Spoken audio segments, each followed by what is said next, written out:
If you'd like online business explained to you in a way that you can actually understand, go to latenightim.com/explain. It's completely free, and I made it just for you. Now, how about an episode?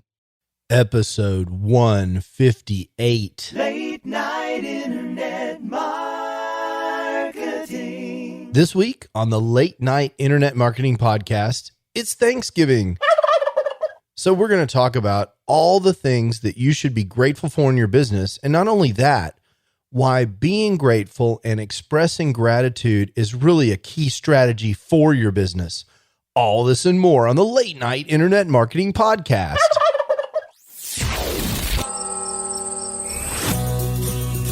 The Late Night Internet Marketing Podcast. You've been working for somebody else, but you want a business to run yourself. You want to know how to start and where to begin. Can you get out your comfort zone, my friend? Yes, you can do it right when it's late at night.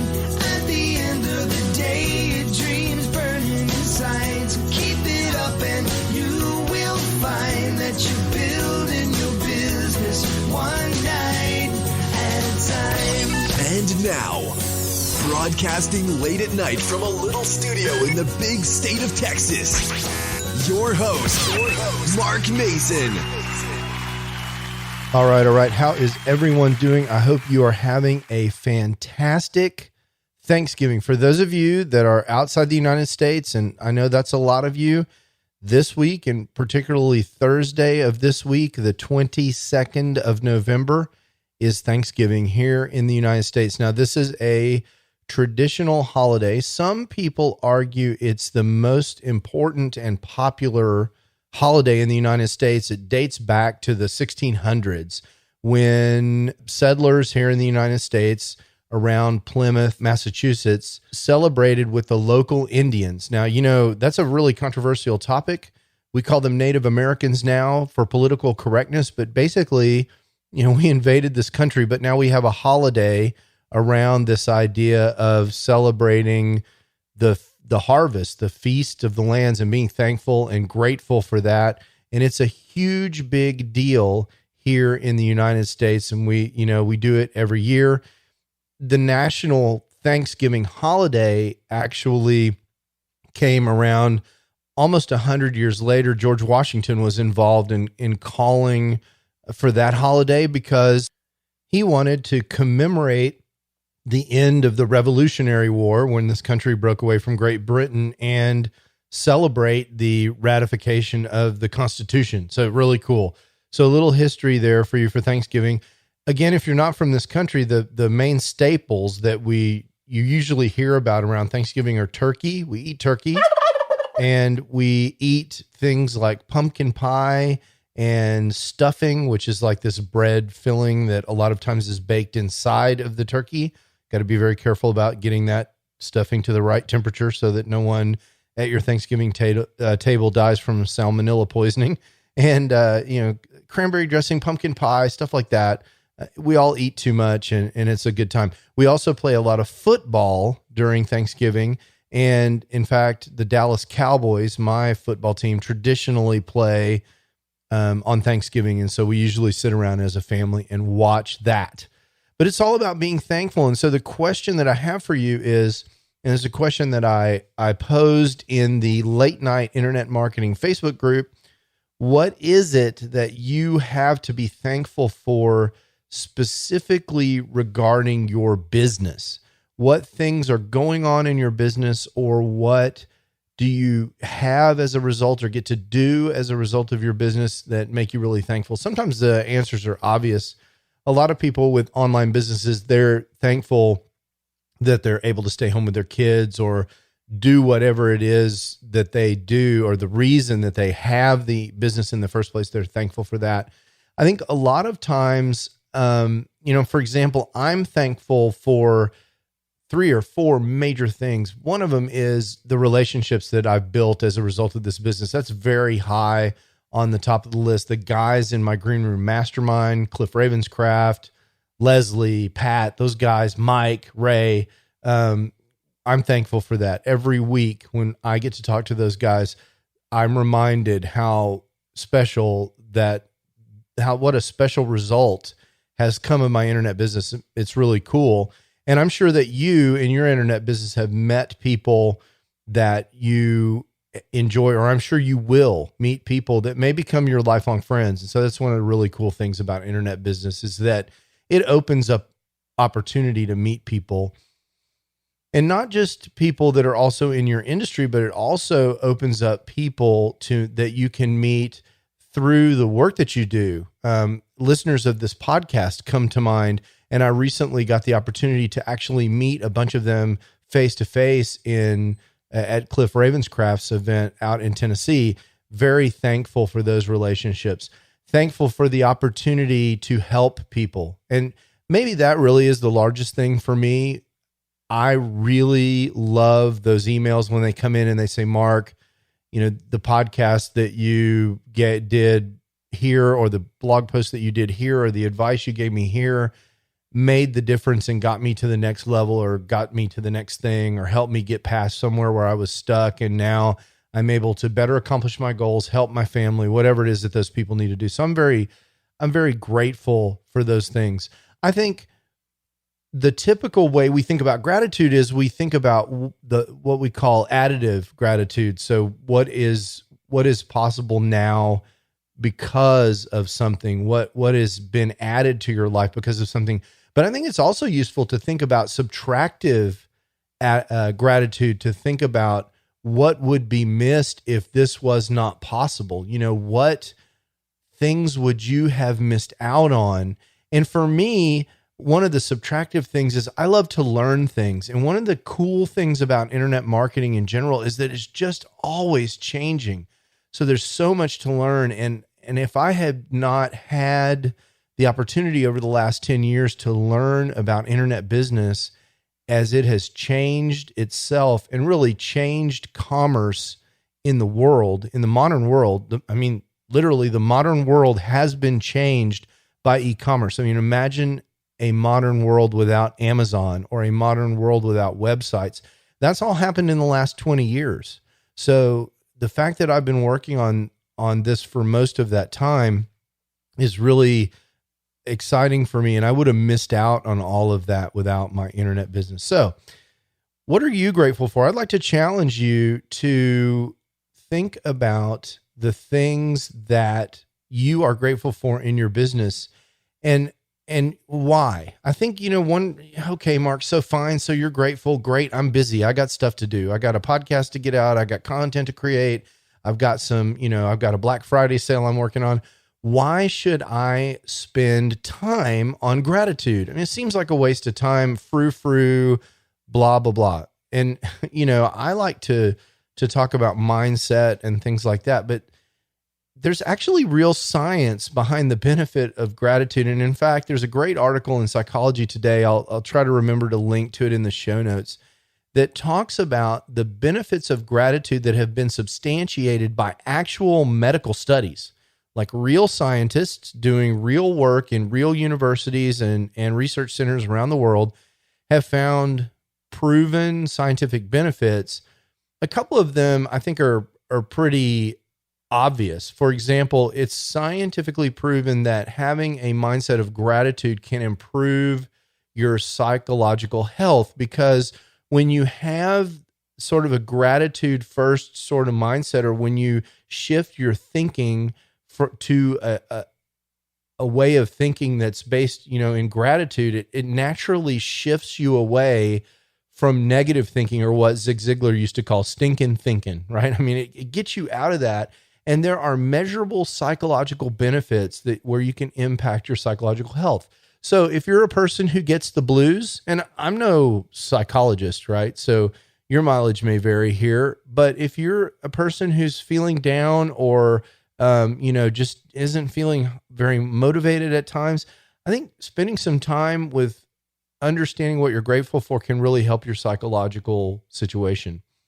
There's also data that suggests that it helps your actual physical health. There was a study done in 2012 where they found that people who have a grateful mindset are more likely to take care of their own physical health. This gets to one of those kind of subtle things that if you're feeling positive, you're going to feel better about doing things for yourself. You know, you're going to feel like you should take care of yourself because after all, you're so grateful for all the things that brings. This article in Psychology Today also talks about how it can impact your relationships, which seems obvious. People want to hang out with people who have sort of this kind of positive mindset. Also, a study back down in 2011 indicated gratitude or having a grateful mindset can improve your sleep. So there's other stuff you can read about in the Psychology Today article. I'll leave it for the show notes, but I'm not just saying that you should feel grateful because it seems like a good thing to do. There's actual evidence, and certainly my own personal experience, that suggests that being grateful can actually help you. You know, it also can help your business. And I think if you Google gratitude in business, you come up with a wealth of articles about how gratitude can help you be more successful in business. But I think, simply put, if you're grateful for the opportunity to do business with people, and you're grateful for the opportunity to take care of people and help them, and you're grateful for the opportunity to solve people's problems, the people that you do business with, they feel that. They feel lucky to be in that relationship with you because they can tell that you feel grateful. And this can be true for consultants who are face-to-face and one-on-one all the time, but it can also be true for people who are working the cash register at Target or Walmart, right? I mean, when the cashier at Walmart seems grateful to have had the opportunity to help you get the heck out of Walmart, which is my life goal. If I'm ever in Walmart, my life goal is suddenly to get out of there. If that person tells you, makes you feel that they really appreciate having had the opportunity to help you, that can change your entire shopping experience, right? And so that kind of gratefulness, that makes you want to come back to Walmart. Now, it's going to take a lot of gratitude to ever make me want to go back to a Walmart, but you get the idea. If people treat you that way and pay that forward, that kind of gratitude first sort of mindset, that's going to change the way people do business with you, as opposed to a customer-facing attitude that doesn't express gratitude, doesn't let the customer know that their business is appreciated, and doesn't give them a reason to do business with you as opposed to someone else. So I think there are real business reasons to feel gratitude. So how do you do it? How do you get to this place of gratitude? Well, the first thing you do is you do the action that I told you, which is stop and write down some things that you're grateful for that are specifically related to your business, and not just the things that the business has brought you, the additive gratitude, but also the subtractive gratitude, the stuff that the business, that without the business you would be lacking, the stuff that you would have missed out on, right? That, for me, it's, I never would have met Michael Hyatt, for example. I met Michael Hyatt a couple of years ago for the very first time. I've met him many times before them. And one time I got to MC an event where it was a panel discussion where I was the moderator, and I got to talk to him and really interact with him. And that's something that was important to me because I had been following Michael Hyatt for a long time. I never would have been able to do that without my internet business. I never would have had that opportunity. Heck, I might not have even ever known about Michael Hyatt in the first place. So lots of things to be grateful for when you consider those two angles, but that's just today. So let's say you pull the car over the side of the road right now and you do that. What about tomorrow or the next day? And I think the answer that most people will have for you is to undertake some kind of gratitude journaling. And in fact, what you see in a lot of these pre-made journals, these business success journals that you see from guys like Michael Hyatt and John Lee Dumas and others that are publishing physical paper journals that you can use to journal every day, there's usually a gratitude section. So you can do that, or you can just go get a notebook. I like the, I'm not going to say it. It looks like moleskin, but I think it's moleskine. I'm sure I'll get tons of emails telling me how to pronounce that properly, but you can go get a little notebook. Actually, the Amazon one, I prefer the moleskine ones, but the Amazon Basics ones are really good too. And you just write down periodically what you're grateful for. Just take time to do that. And I think, if you look at recommendations for how to do that from experts who focus on the topic of gratitude journaling, I think what you'll find is depth is better than breadth. It's certainly okay to write down the 2 or 3 things that you're grateful for every day. And you get this kind of list-based thing if you do that. I've done this before. And for me, it means that, it's late in the afternoon and you're trying to complete this gratitude journaling because you said you would, and you write down the 2 things that you're grateful for. And one of the things you're grateful for is that there weren't any shells in your scrambled eggs this morning. And the other thing is you're grateful that you have a great life or whatever. It's a lot of breadth. You're doing it every day. You've got this long list of things at the end of the month that you're thankful for. But unless you're more diligent than I am, which is quite possible, but unless you're super diligent, you don't get much into the meat. And I think it's better if you're assuming that you're going to spend sort of the same amount of time, I think it can be better to once a week or once every few days to really focus in on a thing that you're grateful for. And I think more importantly, like most things in life, why? Why are you grateful for this thing? What's the deal? What makes it important to you? I met Michael Hyatt. Why is that important to me? And there are a lot of reasons for that for me, but whatever it is that you're grateful for, if you're truly grateful for it, there are going to be some reasons why. And as you unpack that, I think that has the opportunity to sort of amplify the reason, the power of the gratitude. It amplifies it when you really understand what's underpinning it. And I encourage you to really make it about, real emotions, real people, real things, but, don't overdo it. You don't need to do this every day. I just think periodically we all need to sit down and be thankful for the things in our business. It will make you a better business person. It'll make you a better person. It'll improve your life situation, whether that's health, psychology, whatever it is. And I think it's a practice that I want to encourage you to undertake. So be grateful and happy Thanksgiving.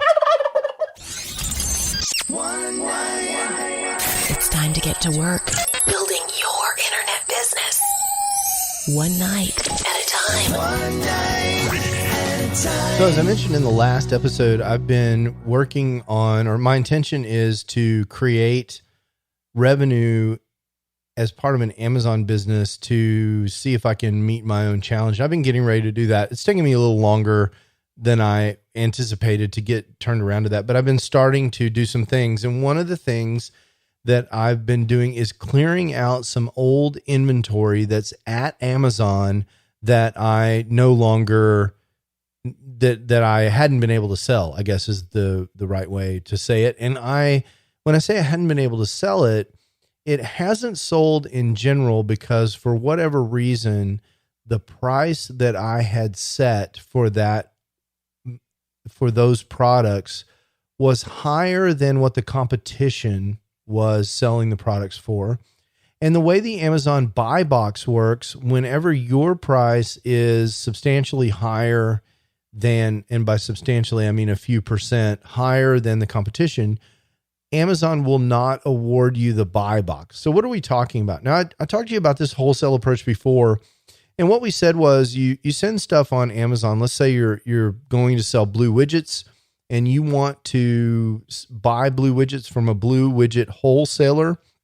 And then you're going to send those blue widgets into Amazon properly labeled and ready for fulfillment by Amazon, which means Amazon sends them out in the Amazon Prime box with the smiley tape on the outside of it.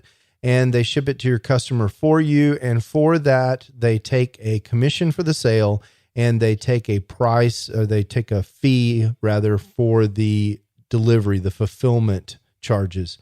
And you're left with the rest, the remainder of what the customer paid, from which you need to pay for the cost of the goods that you actually sold.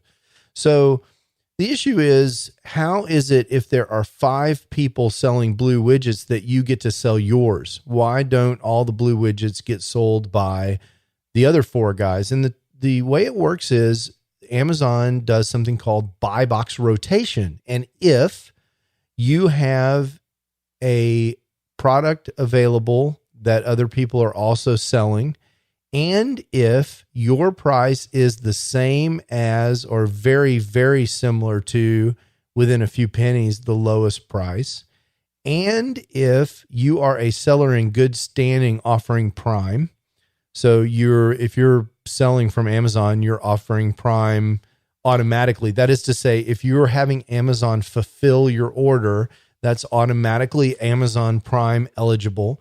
That would be in contrast to the idea of you shipping it to the customer from your house. If you're having Amazon ship it from their warehouse, you're automatically eligible for Prime. In fact, that's sort of the whole point of using FBA. And so the question is, how is it that when a customer goes to buy a blue widget, they end up buying it from you? And it's very simple. Amazon rotates the buy box between the people that meet all of those criteria. They have the lowest price, or they're tied for the lowest price.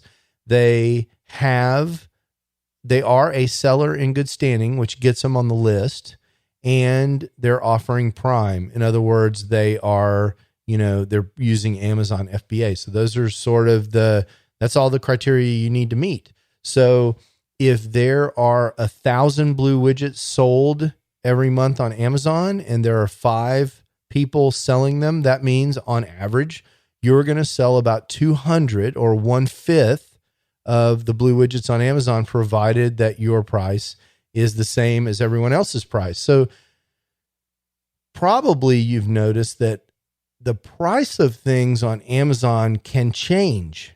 And so what happens when you're selling blue widgets for $19.95 and there are 4 other people that are selling blue widgets for $19.95, and all of a sudden one of the other people decides they can afford to sell blue widgets for $18.95. Now all of a sudden, one person is selling blue widgets for $18.95, and 4 people are selling the exact same blue widget, but they're selling them for $19.95. What's Amazon going to do? Well, Amazon's concern is making sure that Amazon customers have the best possible purchasing experience. And one of the elements of that purchasing experience is making sure that they get the best possible price. So in this scenario, where the 5 blue widgets are exactly identical except for price, and all 5 sellers are in excellent standing with Amazon, what Amazon is going to do is going to award all of the buy box to the one seller who's selling widgets for $18.95. And what does that mean? That means if there are 1,000 blue widgets sold a month on Amazon, like we said before, now you're going to sell 0 blue widgets at $19.95, and the seller at $18.95 is going to sell 1,000 blue widgets. Well, of course, there is no doubt that these other 4 people who are selling blue widgets, they're going to want to try and match that price. And if they can, they're going to do, guess what? They're going to move their price down to $18.95. And now suddenly again, there are 5 people selling blue widgets and everybody gets their fair share. So Amazon does this on purpose because it drives the marketplace down to the minimum sustainable profit margin. You're not going to sell blue widgets at a loss unless you're getting out of the blue widget business entirely. You're going to sell them at the lowest price you can afford to sell them, and so is everybody else, and may the best man or woman win. And usually, since all the blue widgets are coming from some blue widget factories in some other part of the world, and everybody's got sort of the same shipping costs, usually these prices will stabilize to something that's reasonable, and they'll jump around maybe a few pennies here or there. So the question becomes, first of all, the observation is that's one of the things that makes this business more difficult than it might be otherwise, is because Amazon has set up the system to naturally take the fluff, the extra profit, the margin out. It's almost like eBay in reverse, in the sense that, you bid on eBay and automatically the price for whatever it is you're selling on eBay will go up to whatever the market will pay. On Amazon, the price automatically goes down to whatever it is that people are willing to, whatever profit margin people are willing to get down to. And so that makes it tough, because if you run up against a really big seller with fantastic purchasing power and the ability to negotiate really aggressive pricing with their suppliers, for example, Amazon itself, if all of a sudden Amazon starts selling blue widgets, they come into the supplier as Amazon with an enormous amount of negotiating power, and they're able to negotiate a price for blue widgets at wholesale or direct from the factory that allows them to sell blue widgets at $16.95. And we see this all the time. You'll be cruising along, making a nice $3 or $4 or $5 or $6 per item, and all of a sudden Amazon will come onto the listing and in some cases sell the product for less than what you're buying it for, because they're so powerful in the marketplace. They just crush you. And it's the same kind of idea. That's the way Walmart works, that Walmart has amazing buying power, and they're able to deliver products to market at lower prices because of their enormous procurement engine that they have, where they're able to go get these things at great prices. So what do you do? Well, what you do is, and we're going to be talking about this in future weeks, you're careful not to overextend yourself. We don't go buy 12 years worth of blue widgets and send them into Amazon. We buy an amount of blue widgets where we can, we stay pretty light with our inventory. We reorder periodically. Instead of buying 12 months supply and hoping that the price stays stable, we buy 2 or 3 weeks or a month's worth of supply at the most, and we keep a close eye on the price. And we keep an eye on the price with something called repricing software. So there's software out there that will monitor this competitive situation, and you can give it rules like never go below this price, because after that price I'm at a loss or I'm below my minimum profit margin. But if a competitor changes their price up or down, you change to match it. That's what you tell the software.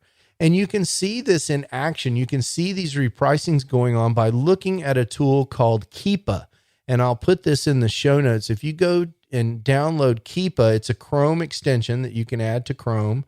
And you load Keepa into your browser and then go to a product on Amazon, and it will show you the historical pricing for that item for a year. And you'll see with almost every item on Amazon that price is jumping around. And the reason it's jumping around is because pricing is part of marketing, and people are moving their prices around based on market conditions and the prices that they're paying in their business and how quickly they want to move inventory.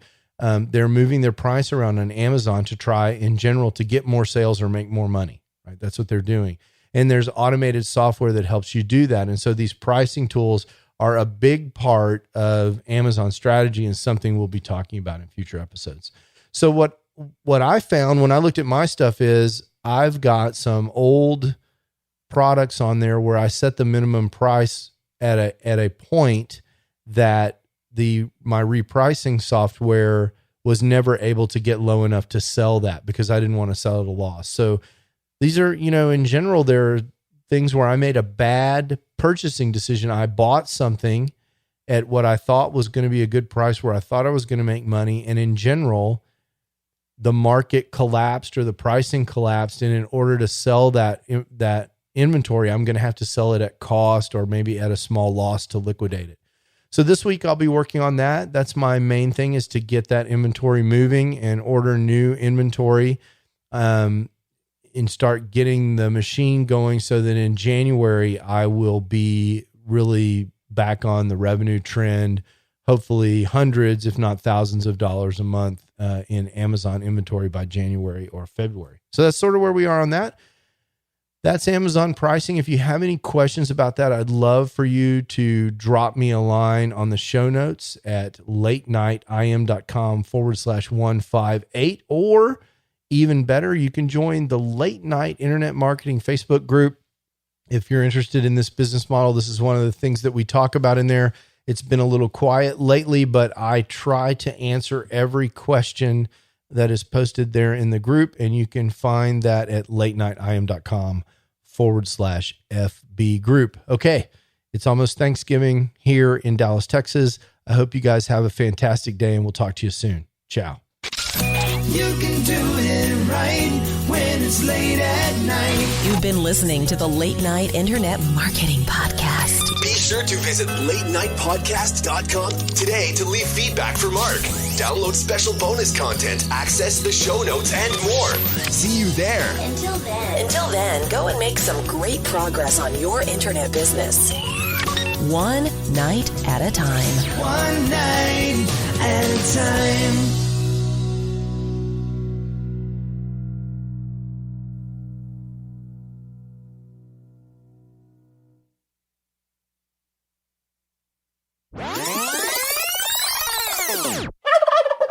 Okay, so it's Thanksgiving.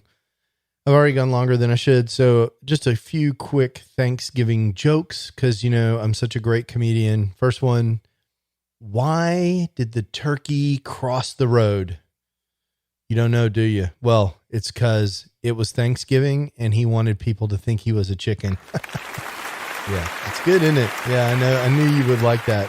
Okay, one more joke. My very favorite Thanksgiving joke. Why do pilgrims' pants always fall down? I'm sure you don't know. And it's simply because they wear their belt buckles on their hats. Have a happy Thanksgiving. I'll talk to you soon. Bye. Late night internet marketing.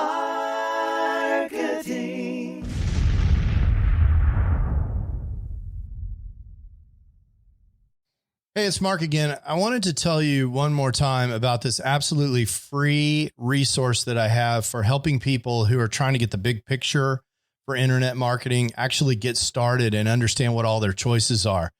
If that's not you, there's no more content. You can skip to the end. But if you're someone who came to this podcast because you're searching for how to get started online and you just can't cut through all the noise, I get it. That was me.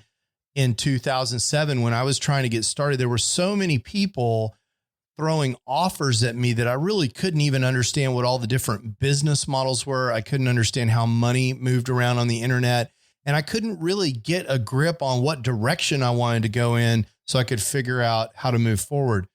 I've created a free video resource for you just for that purpose at latenightim.com/explain. In several short videos, I just explained to you what internet marketing is all about and what online business is all about and the different options that you have for starting an online business. There's nothing to buy there. You just sign up for access and you get the videos just like that. So if that's interesting to you, or if you know someone who's in a same situation, send them that link, latenightim.com/explain. And let me know what you think. I'd love to hear what people are thinking that are in the exact same position that I was in more than a decade ago in 2007. In some ways, it seems like yesterday. And in some ways, it seems like an entire lifetime ago. Again, that's latenightim.com/explain. Late night internet marketing.